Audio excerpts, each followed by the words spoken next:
Welcome back to Nick Lenz's Comic Corner Classics / Non-Classics.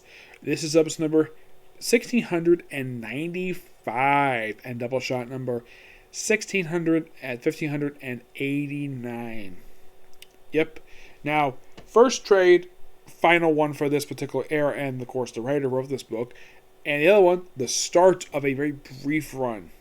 Alright, first up we have Thunderbolts, Volume 2, Cage Angels. This is the second of three trades of the post-Civil War I era Thunderbolts. Yes, this book only collects issues 116 to 121. Still done by Warren Ellis and Mike Deodato. This, of course, is the final issues they did because right after these issues, we had Crystal's Gate to go for a few issues, which I have discussed, the Secret Invasion issues, which I thought were pretty good. And then we had Andigo to go over right afterwards, which I will discuss that in the future. Now, Cage Angels basically is just a follow-up storyline from Faith and Monsters. We have Robbie Brown be put on leave because he suffered injuries. And he received psychiatric treatment from not Moonstone, who was also a trained psychiatrist, but from Doc Samson of all people. Yes, Doc Samson. They introduce him by... He says, we have Norman Osborn saying, "Hi, I'm Norman Osborn." And Doc Sam's like, "I know who you are. You're a murderer who's on the pay of the government." Yeah, proceeds to beat the crap out of Norman Osborn. Oh, it's just so funny.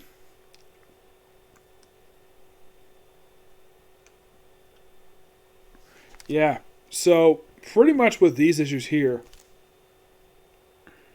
Yeah, so... He tells the press that he was authorized to use lethal force against, well,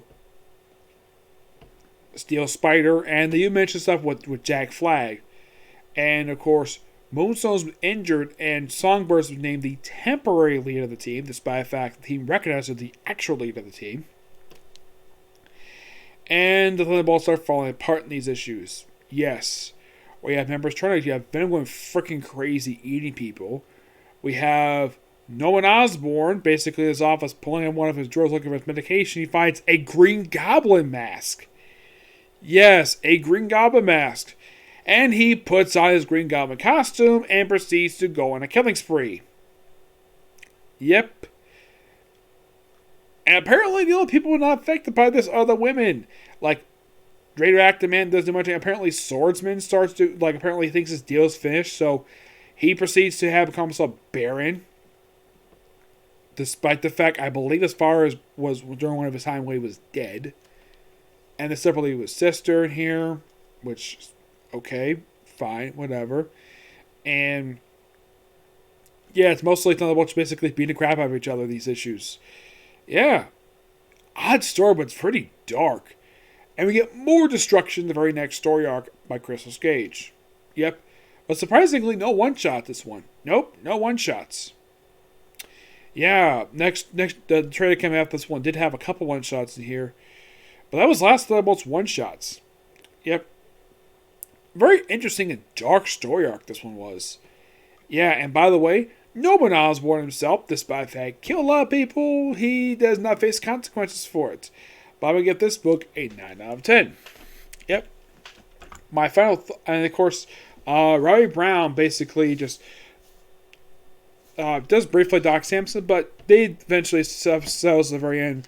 And you have Songbird named leader of the team, but she's not there very long. No, not really. Yep. My final thoughts of Warren Ellis' time in the book and this era for Thunderbolts. It's a very interesting era where you have them working for this Commission of Superhuman Activities. Because right after... Oh, and by the way, here's the weird thing about this. After the events of the very next story arc, Thunderbolts Mountain stops being their base operations. Because for a little while after this one, I believe when Andigo was writing the book, their new base is the Cube.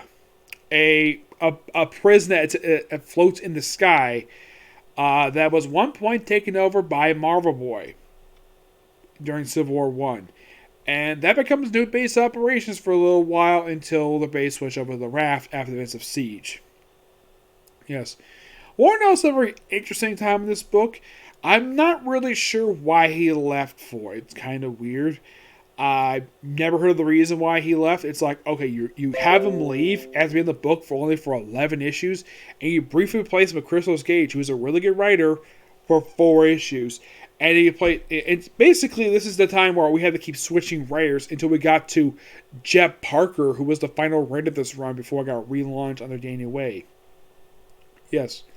But we are getting kind of close, but we're only partially there for this era for Thunderbolts. I mean, I've already discussed the Civil War tie-in, Guardian Protocols, the 2 Warren Ellis trades, and Secret Invasion. That's 5 trades down. Still some to go. Like, you're probably thinking, like, how many more trades left to go for Thunderbolts for this era.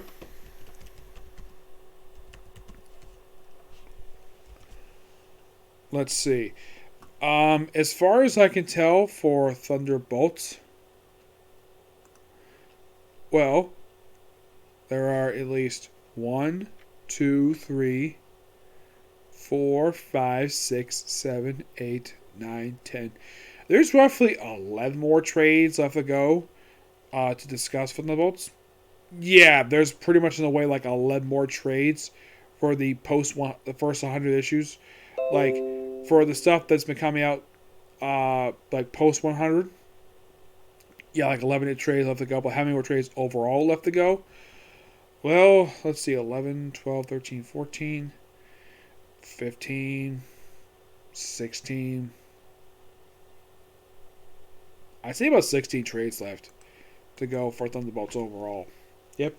Moving on, different book, we have Iron Fist, the Living Weapon.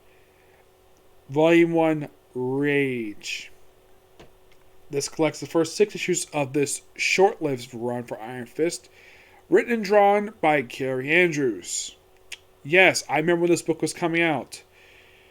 And this book occasionally, for some strange reason, I do not know why this is, and I never met Carrie Andrews, so I do not know what was the reason for this.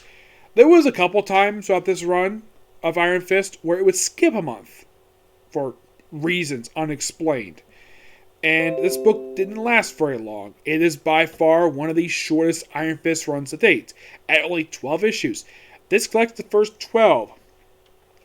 Mostly put for these issues, you have Iron Fist basically being interviewed by a woman named Brenda, who he's also sleeping with.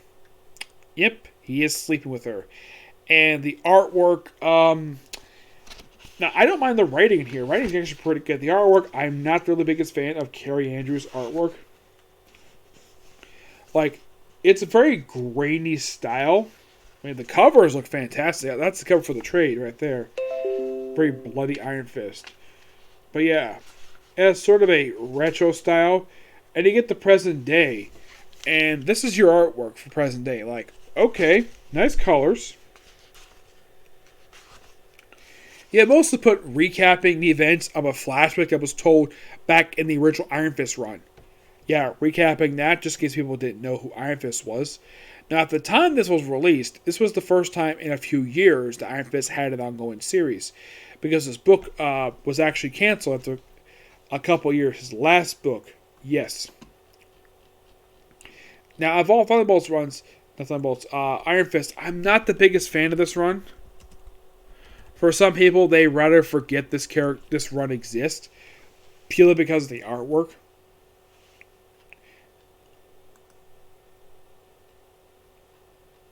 Yes. Now, this run was started back in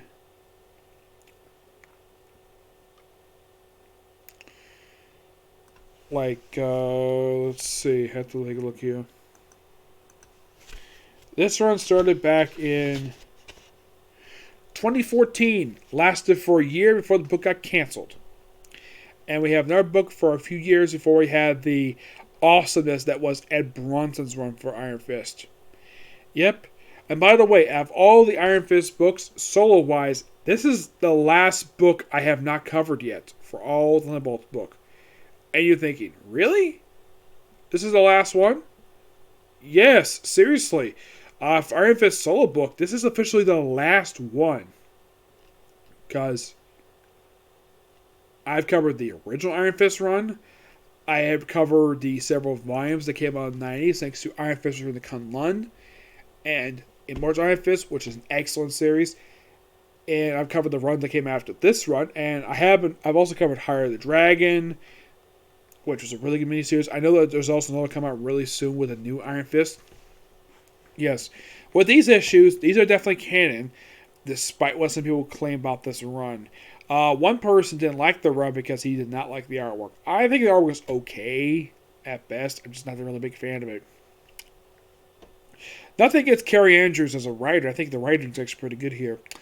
So, aside from retelling basically his backstory, probably because some people may not be familiar with Iron Fist, like, okay. I mean, I like the title, The Living Weapon, which actually is his actual nickname for Iron Fist. Yep, that's one of his many titles, The Living Weapon. And while he's in bed with a woman named Brenda, by the way, this character does come back in another Iron Fist book after this one, by the way. Yes, she officially does. And he jumps away and fights ninjas. And also in this book, his Iron Fist powers are not working. Yes. And then about half of the book, for some strange reason, Brenda decided to use a taser on Iron Fist. And then they start. And then apparently this is apparently a turn on for Iron Fist for them to have sex. Yes, for some reason that they decided to write Carrie Andrews had to write Iron Fist's way, or apparently him being in pain is a turn on for having sex. And then of course he's also investigating why his Iron Fist power is not working. Goes back to Kunlun, and he comes across his master, the Thunderer. He's dead. He apparently has been beheaded. Yeah, he got killed off here. Not really sure why Carrie Andrews killed off this supporting character for Iron Fist. Yeah, he's been around since, the beginning. He was the man who practically trained Iron Fist. And they kill him off here for some reason. Do not know why. We do have the Dragon Lord to briefly appear here. Yes, he does. Mostly in flashback.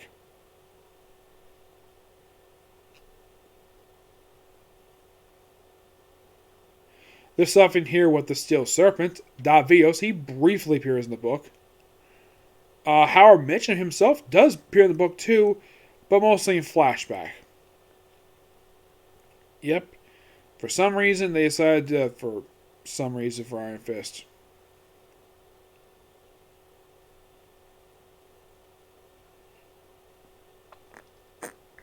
Mm-hmm.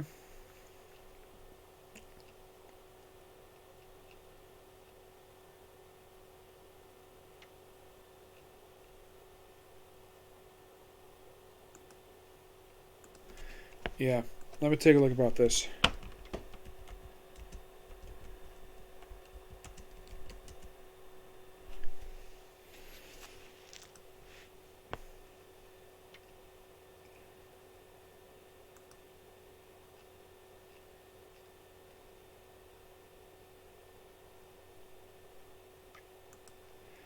Yeah, the guy's name is Yati. His real name is Li Kang. He got killed off in issue 3 of Iron Fist Living Weapon. Now I do not know how in the the creators, which are 3 really good people, really good comic creators, Lean Ween, Roy Thomas, and Larry Hama. Not really sure how these two feel about the fact that one of the most important characters, Iron Fist, gets killed off in this book. Yeah, I do not know why this is. It's one of the most baffling things read this book. You bring back him and he gets killed off.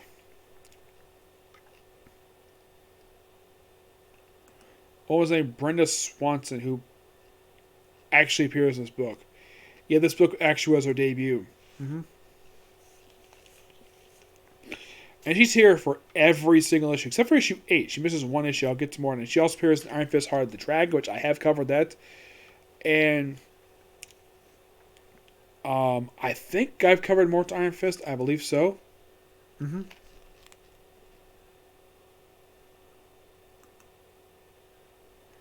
Yeah. For the starters run, it's pretty good. I give this book roughly a 9 out of 10. Yeah, the artwork is just okay. Now, with this book in particular, reviewing this one, like how many more trades have they go for Iron Fist? Well, let's see. You got more weapons, second trade for this series. And that's mostly it. Yeah, they only also have the cover for this one, for Iron Fist. It's just the, aside from more to weapons, and the second trade for this series, it's mostly everything else is Power Man Iron Fist. But related to Iron Fist numbering, this book was actually one of the last books I got a review for Iron Fist. I reviewed most of Iron Fist's stuff. I reviewed his complete collection, which collected this entire run for, well, when he appeared, had his own solo book. I have not reviewed the Epic Collection Power Man Iron Fist. I have not covered that. Nope, I haven't. You're probably thinking, why have I not covered it? I just haven't. That's simply the reason for it. I have not got my hands on it yet. Oh yeah, and there's also Iron Fist, A Daily Hands of Kung Fu, the complete collection. I didn't know the book was even. This came out a few years ago. That'll probably be a book I might cover in the future. So I got more Iron Fist books to cover, but yeah. Love the character Iron Fist. And I do know about his current book now. There's a miniseries, which is not featuring him as a starring character because he is officially retired. Yes, Danny Rand, who has been Iron Fist since the 70s, officially retired as Iron Fist. Yep. But yeah, not much else to say about basically these two books. Okay, so that's the episode review, and that's going to be it for you today. Tomorrow, stay tuned for more Super Sentai, Case of the Phantos, and possibly a Comic Corner. Okay, next video. Bye.